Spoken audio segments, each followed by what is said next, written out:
Arriba está puesto Richard Dawkins, que es un biólogo muy famoso, todavía está vivo, que escribió un libro muy famoso que se llama El gen egoísta. Entonces, él tuvo una forma de plantear la evolución novedosa, en la cual dijo, mira, realmente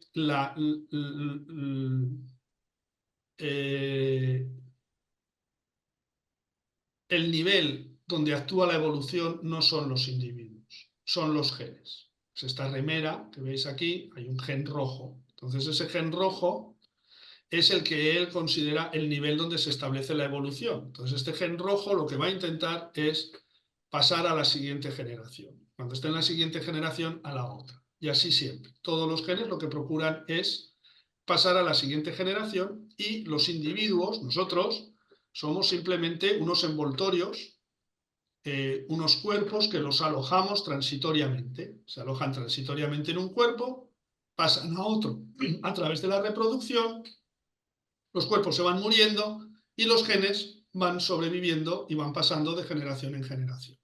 Los más exitosos consiguen pasar, los menos exitosos pues se quedan por el camino. Entonces, eso marcó una perspectiva nueva, porque siempre se había dicho, o siempre se había sobreentendido, que la evolución actuaba sobre los individuos, no sobre los genes, no de esa manera. Bien, esto fue la primera idea de Richard Dawkins. La siguiente, y está en el mismo libro, que se llama El gen egoísta, es la del meme, que no es lo que luego hemos entendido por meme, es previo a los conceptos actuales de meme, del meme tecnológico, digamos, que es la transmisión de ideas. Es decir, que de una manera paralela a lo que es la transmisión de genes, pues él planteó la transmisión de ideas sin tampoco aclarar mucho cuál es el concepto de meme. Pero el concepto de meme puede ser una canción, pues yo qué sé, la Macarena.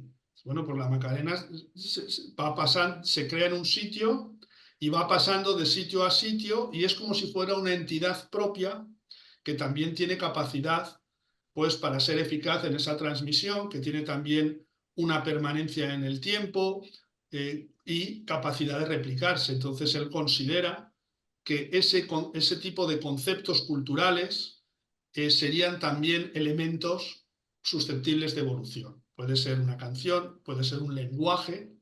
Las lenguas pueden ir pasando de pueblo a pueblo y a lo mejor desaparecen en el pueblo original. O sea, vamos a suponer que los ingleses dejarán de hablar inglés, mucho suponer, y dices, bueno, pero ahora lo hablan los americanos. O sea, se irían transmitiendo lenguas. O, por ejemplo, el concepto de monoteísmo. Pues bueno, pues dices, bueno, esto nace en Mesopotamia, pero luego lo cogen en Egipto durante un tiempo. De Egipto, pues pasa de esta manera aquí, allá, y luego, bueno, pues por supuesto en las religiones judeocristiana, musulmana. Entonces, bueno, es una concepción, en este caso religiosa, que también va pasando y a lo mejor incluso luego desaparece en un determinado sitio, pero se mantiene en otro. Ese era el concepto de meme cultural de Richard Dawkins. Ahora se utiliza el meme casi como un meme tecnológico, como algo viral. Un determinado vídeo se hace viral, quiere decir que se expande y se reproduce y va pasando de sitio a sitio. Entonces son como diferentes niveles donde se puede ver una evolución y una identidad. Nosotros vamos a hablar de la herencia grupal, porque cuando muere el grupo, aunque el grupo muere, algo del grupo se transmite, que es esta idea de aquí. Entonces, o sea, hay un grupo que por lo que sea, por ejemplo el de la película, el grupo del jurado, en esa experiencia se ha enriquecido. Ha crecido el grupo y los miembros crecen en un grupo. El grupo es el caldo de cultivo del crecimiento de los individuos. Un individuo no puede crecer solo, crece en el contexto de un grupo. Entonces, todos los individuos que han formado parte de ese jurado han crecido. Cuando el grupo desaparece, estos individuos que os he puesto en negro para que se vean mejor, van a otros grupos. Y cuando van a otros grupos, transmiten la cultura que han aprendido en el grupo del jurado. De alguna manera ellos han aprendido esas etapas que han pasado, todos esos conflictos que suponen cada votación es un conflicto en el que hay una resolución que les permite crecer. Esa experiencia la llevan al grupo donde están. Y ese grupo también un día acabará y llegaríamos a la tercera generación que se ve abajo. Entonces, Ya en la tercera generación no es que tengas a un individuo puro, pero todos los que formaban parte de la segunda generación algo aprendieron de aquel miembro del jurado. Y así, de alguna manera, partes de la cultura de un grupo continúan vivas en los grupos por los que han ido pasando miembros de ese grupo original. ¿Sí? O sea, los miembros de un grupo serían los que transmitirían la cultura, lo aprendido en ese grupo a nuevos grupos, y eso va pasando de uno a otro. Entonces, este sería el concepto de herencia grupal.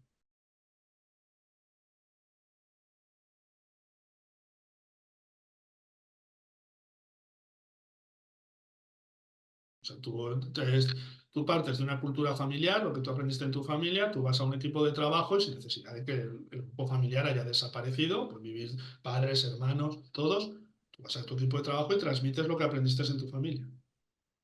Y no ha desaparecido el grupo original, efectivamente. Pero que incluso cuando un grupo muere, su cultura se sigue transmitiendo. Eso es a lo que se refiere esa idea.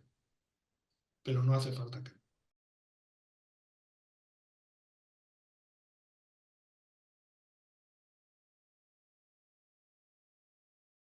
Sí, es un grupo. Es un grupo, si tú lo miras, son grupos... Pepe tiene, vamos a poner, 50 seguidores. Su grupo es de 50 y María, Laura tiene un grupo de 30. Pepe y Laura son contactos. Probablemente tengan contactos en común. Entonces tienen una intersección, que son 10 contactos en común. Y así formarías una gran red. Sí forman un grupo, o una sociedad incluso. También es verdad que luego en la práctica de los contactos muchos suelen estar silentes. Entonces, en realidad, no son números, no son el número que forman los grupos no es tan alto como parece.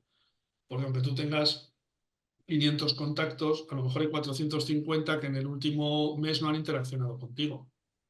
Entonces, bueno, están ahí, que habría que darles un nombre, es una especie de espectros que están por ahí, pero tu grupo realmente es más pequeño.